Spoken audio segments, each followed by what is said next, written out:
అత్తగారింటిలో అనుకొద్దు బిడ్డ, అత్తకెదురు నువ్వు చెప్పొద్దు బిడ్డో, మామకెదురు నువ్వు మల్లొద్దు బిడ్డో.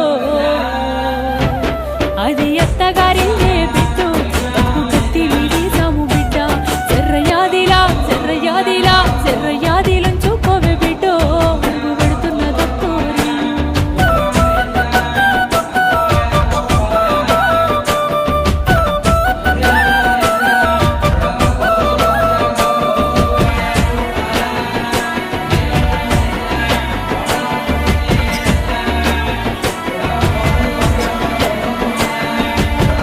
మామలు కాదు ఆడబిడ్డలుంటారు, ఆడి బిడ్డాలంటే అర్థమవుడంటారు, ఆడి బిడ్డాలంటే అర్థమవుడంటారు. అప్పుడప్పుడు నిన్ను ఆట పట్టిస్తారే.